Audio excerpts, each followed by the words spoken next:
War. Gentlemen, welcome. And Blaine Holt, if you don't mind, if you could condense all this and make sense of it, what is going on with these Wagner guys and Ukraine? I just want it to end. We all want it to end. Unfortunately, it might end really horribly for all of us because there's nuclear weapons in the middle of a bunch of mafia gangs that are masquerading as leaders of countries. What we had in Prigozhin is a disgruntled employee, essentially, who didn't like the way Shoigu treated him in Bakhmut.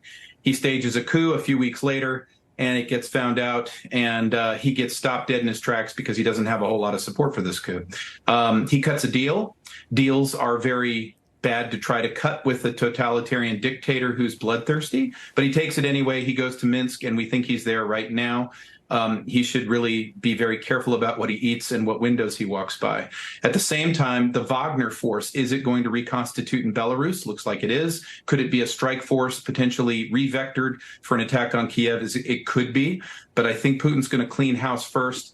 Rumors are, these are rumors so far, that Surovikin, Shoigu, and the rest of them at the top of the military rungs could be in jeopardy tonight. We're just going to have to see in a few days here. All right. And Shoigu has been screwing up the thing from the very beginning. He has no real experience. And Gordon Chang, China's watching every moment of this. And who are they rooting for? I mean, they're tight with Putin, but how does China play into all this? Yeah, they are rooting for Putin because Xi Jinping has a lot invested in him. They talk about the no limits partnership. Also, when Xi Jinping was in Moscow on the March 22nd, he said to Putin that you and I are driving events in the world. So clearly, Xi Jinping really needs Putin, because if Putin fails, and that's a real possibility, I'm not saying it's going to happen, but it is a possibility, then Xi Jinping is left alone to challenge the world. And Xi doesn't want to be there. He wants Putin at his side. All right. And we have Joe Biden cracking jokes and losing his place. And I want to show you, gentlemen, the WhatsApp message. This just came to light today.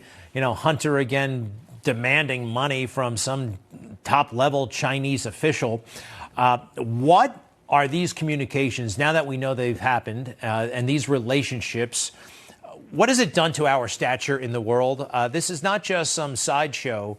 This has real strategic ramifications, I believe, General Holt.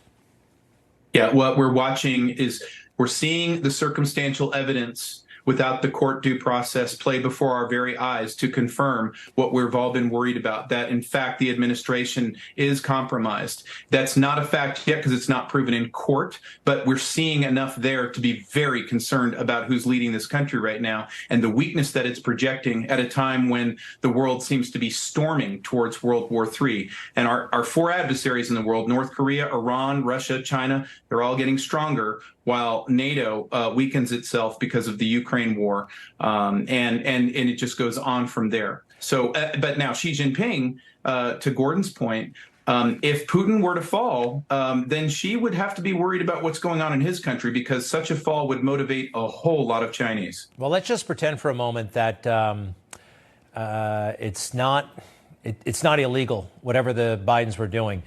It still undermines him. It still, I think, is unethical. And Gordon, this is exactly what the Chinese have done all over the world, right? They try to buy public officials so they can gain influence in their countries. Yeah, they buy third world dictators, and now apparently they've bought the president of the United States. And, you know, it's not just this WhatsApp message. A lot more is going to come out as the House Oversight Committee looks at more documents. And the other thing is, we forget about that voicemail between Hunter Biden and his dad that the New York Times played. And that clearly, Joe Biden said he had been speaking to his son about Hunter's business dealings. And Joe Biden has said he's never done that. So the president of the United States has been outed by the New York Times. And I'm sure we're going to learn a lot more. Countries around the world are going to look at us and say, the presidency of the United States has a price tag. Wow.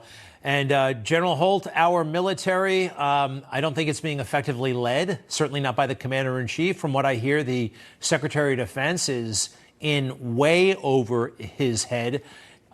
Is our readiness suffering? Our readiness is suffering on several fronts. It started with the demoralization of the military with our terrible failure in Afghanistan. It goes on to vaccine policy that demoralized so many heroes, and then the woke culture now that's being so pervasive. So these are the things we're focused on instead of America's fight over the hill. And we're giving away, our readiness stocks are in question.